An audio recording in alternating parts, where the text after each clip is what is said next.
Assalamualaikum warahmatullahi wabarakatuh. Waalaikumsalam warahmatullahi wabarakatuh. Bagaimana anak-anakku kabarnya? Baik. Saya pengen tahu ya, sebelum kita mulai pembelajaran, mari kita berdoa menurut agama dan kepercayaan masing-masing. Silakan KM Adit untuk memimpin doa. Baik teman-teman minggu semuanya yang hadir di sini. Sebelum kita memasuki pembelajaran yang akan kita bahas yaitu mengenai materi teks pidato, alangkah baiknya kita sebelum belajar mengangkat kedua tangan kepada Allah Subhanahu wa taala, berdoa kepadanya, penuh harap kepadanya. Semoga apa yang kita pelajari hari ini bisa mendapatkan ilmu yang bermanfaat, berguna, dan bisa mendapatkan berkahnya baik di dunia maupun di akhirat. Ala diniyah maupun di dunia yang salihah wa ila hadratin Nabi Mustafa sallallahu alaihi wasallam. Suratul Fatihah. A'udzu.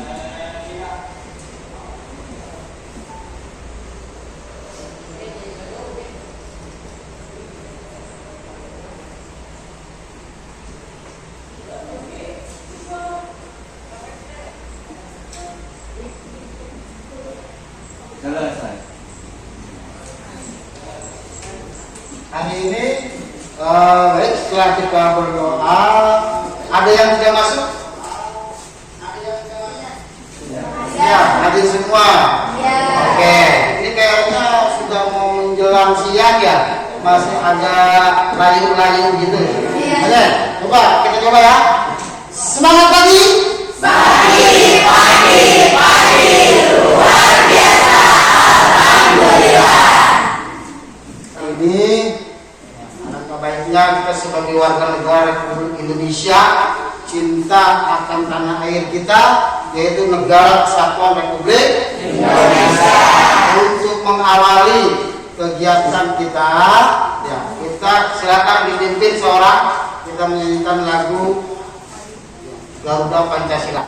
Marilah kita bersama-sama menyanyikan lagu kewajiban. Dimulai. 1, 2, 3. Garuda Pancasila,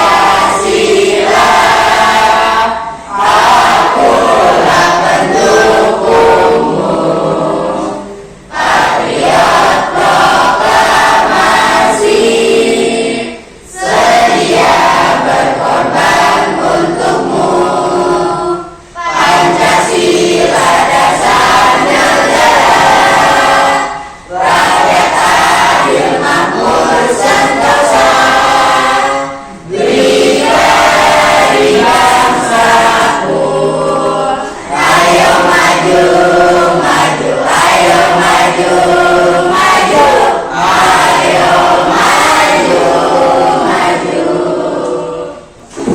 Baik anak-anakku sekalian, materi pembelajaran kita kali ini yaitu tentang teks pidato.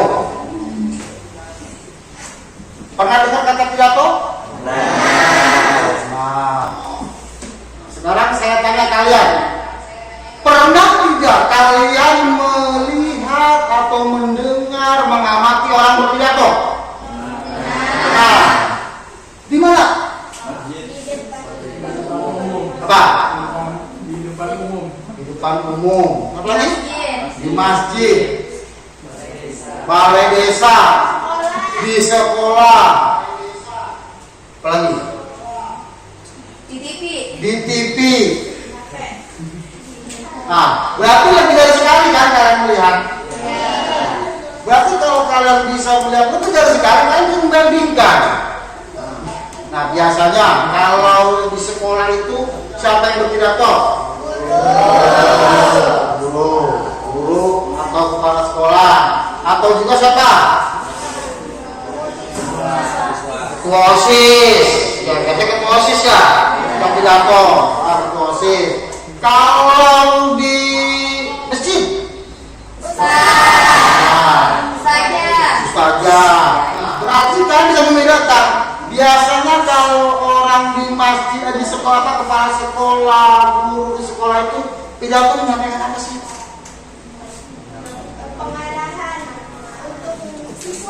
Pengarahan untuk siswa agar jadi lebih baik. agar berpikir positif. Kalau di masjid, biasa yang pernah kalian dengar kalau kalian amati tentang apa? Agama apa? Contohnya apa? Bukan agama kan banyak. Hah? Agar rajin sholat, rajin ibadah.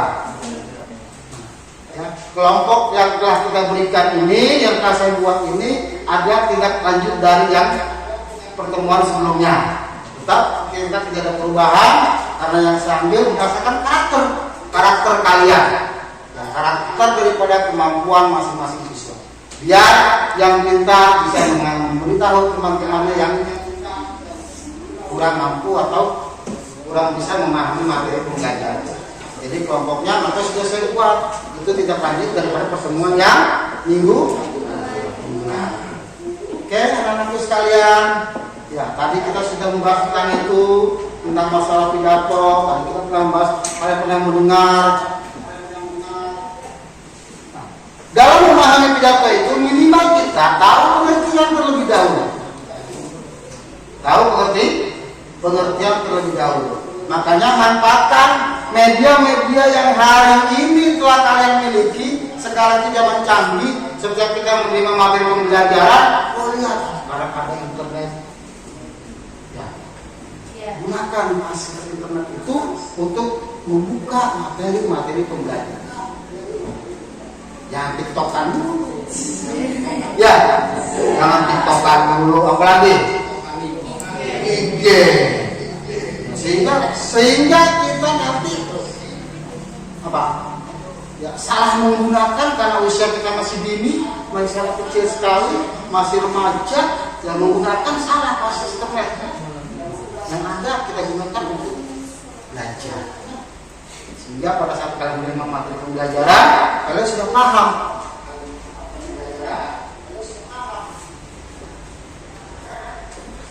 Dari tadi pengertian.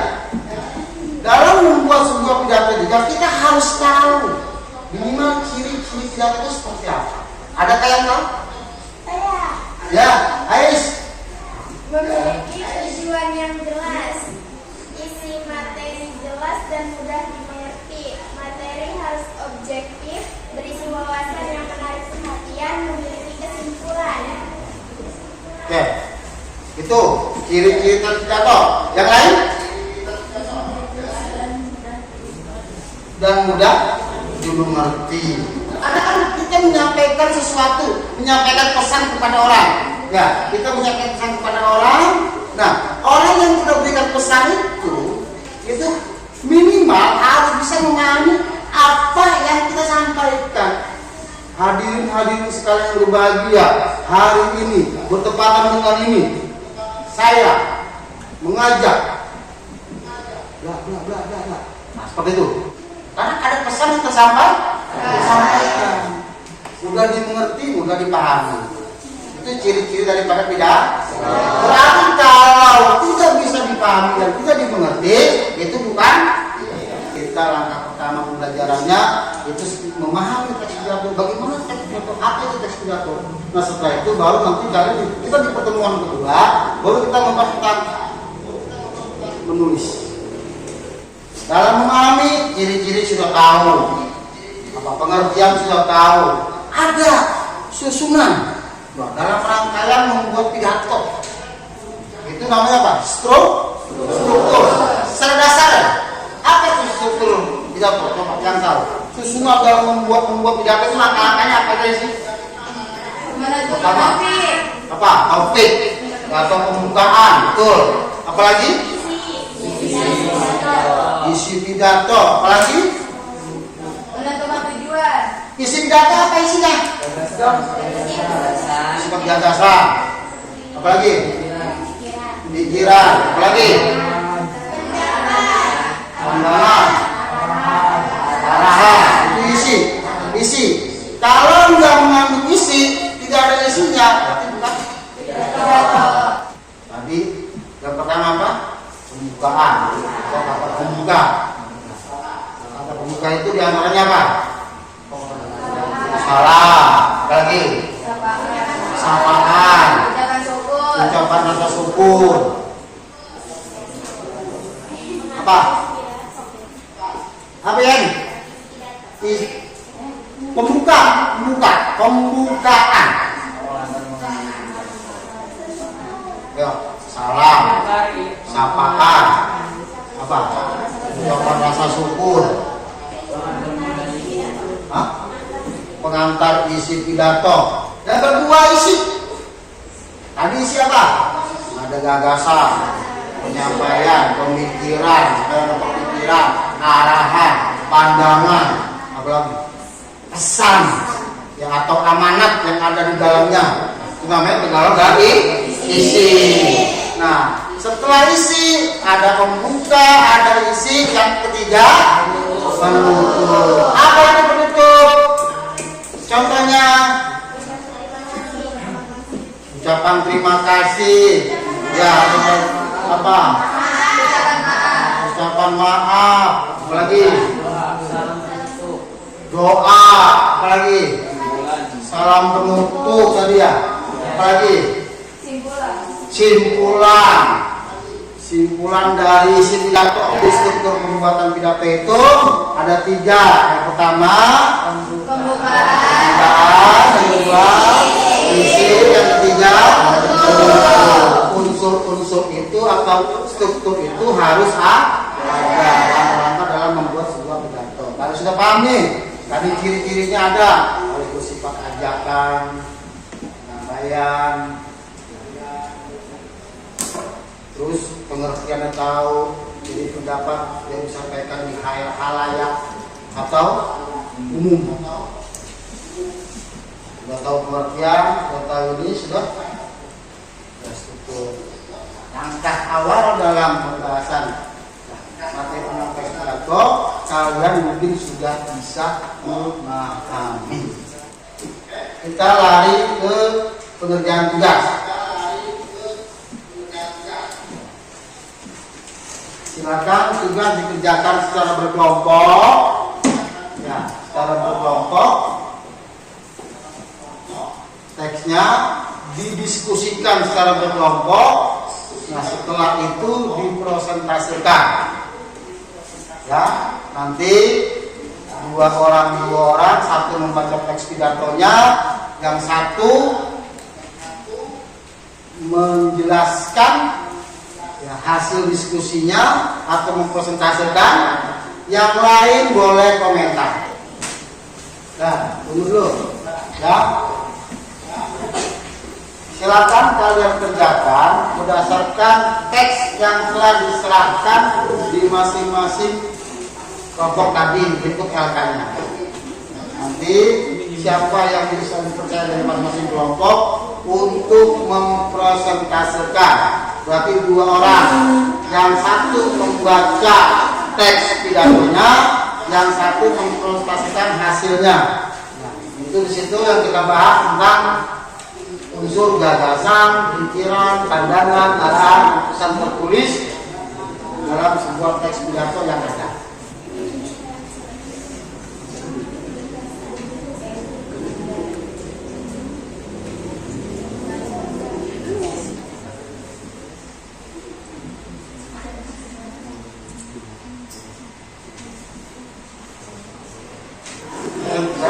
Kelompok A akan membacakan teks puisi dan siap mempresentasikan.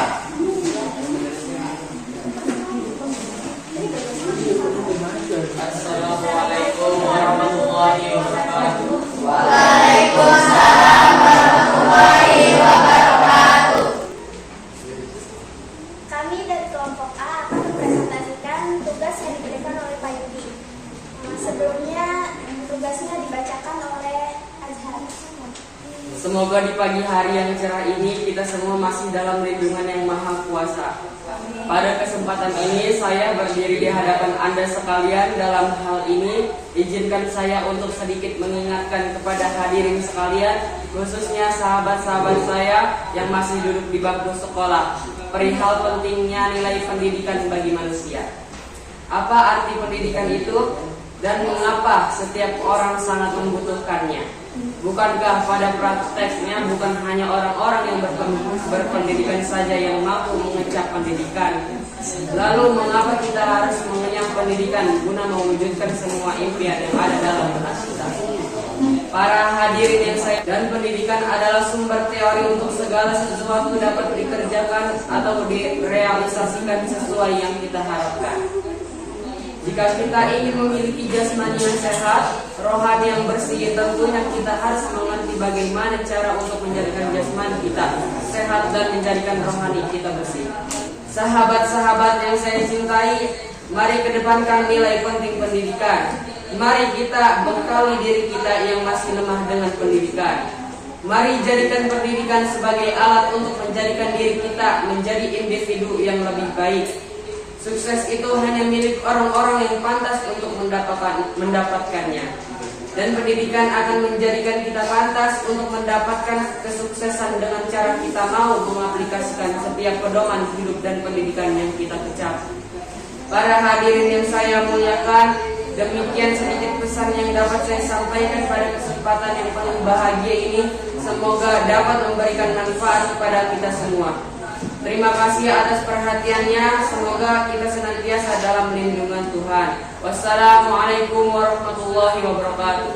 Waalaikumsalam warahmatullahi wabarakatuh. Dari hasil analisis teks yang dibacakan tadi, yang pertama adalah gagasan. Bukti pada teksnya adalah pendidikan adalah sumber teori untuk segala sesuatu dapat dikerjakan.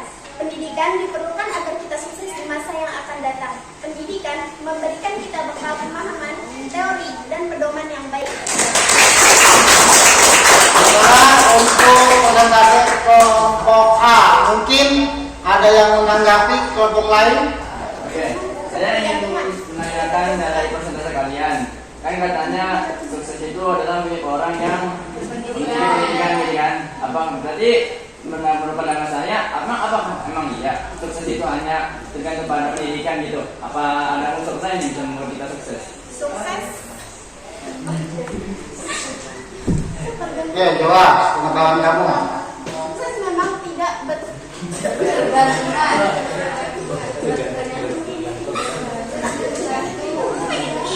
Tidak bergantung. Sukses memang tidak bergantung pada pendidikan. Namun ketika kita mempunyai pendidikan, kita sudah pasti akan sukses di masa yang akan datang. Gitu. Ya. Puas. Oke. Ada lagi yang siap untuk presentase? Ayo, dari kelompok A. Kelompok D ya? Kelompok D. Nisa sama Adit. Silakan. Ini Assalamualaikum warahmatullahi wabarakatuh. Oke, perkenalkan nama saya adalah Aditya Pertama Kamil dengan partner saya yaitu adalah Uun atau biasa dipanggil Uun dengan nama aslinya adalah Khairul Nisa. Kami di sini ingin bersantase tentang analisis dari teks pidato yang kami telah baca. Oke, di sini teks pidatonya itu berhubungan dengan Sumpah Pemuda. Sampai saat ini masih tetap bisa kita jaga utuh, baik tekad maupun tujuan dari apa yang telah para pemuda ikrar pada saat itu. Untuk itu saya bersyukur.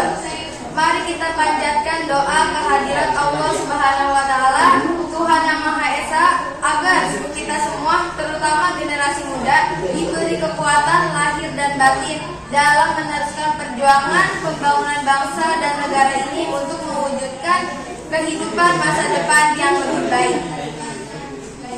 Para hadirin dan pemuda sekalian, hari ini kita semua kembali memperingati hari bersejarah, yaitu Hari Sumpah Pemuda. Para hadirin dan para pemuda sekalian, kita sebagai penerus pejuang bangsa ini, alangkah baiknya bila hasil dari perjuangan mereka di masa lampau tidak disia-siakan dengan hanya mengisi menghabiskan waktu kita dengan bersenang-senang dan dengan membuang waktu secara percuma. Demikian pidato singkat yang bertemakan Sumpah Pemuda ini saya akhiri sampai di sini. Mudah-mudahan menjadi bangsa bermoral, adil, makmur, sejahtera.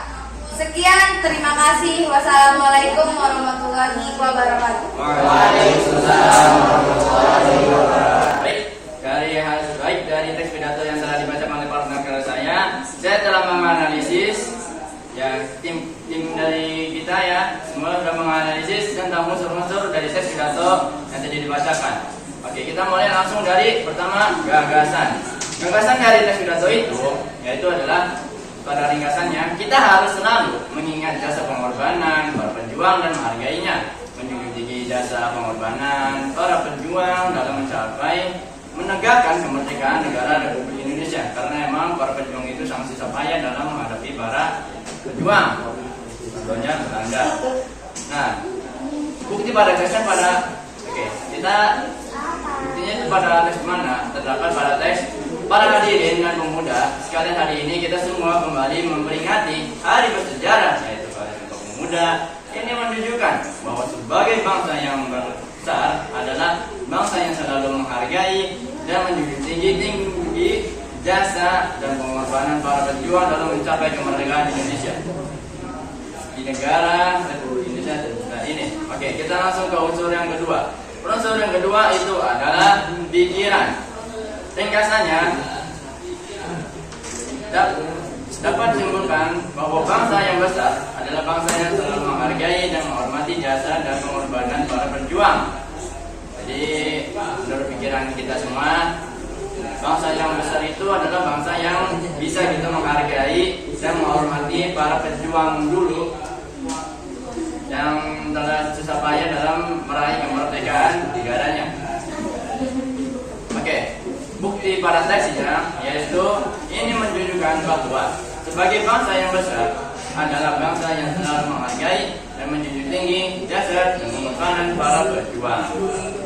Oke, kita langsung ke unsur yang ketiga, yaitu adalah pandangan menurut kita. Ringkasannya yaitu adalah perjuangan mereka di masa lampau yang tidak dapat dinilai dengan apapun.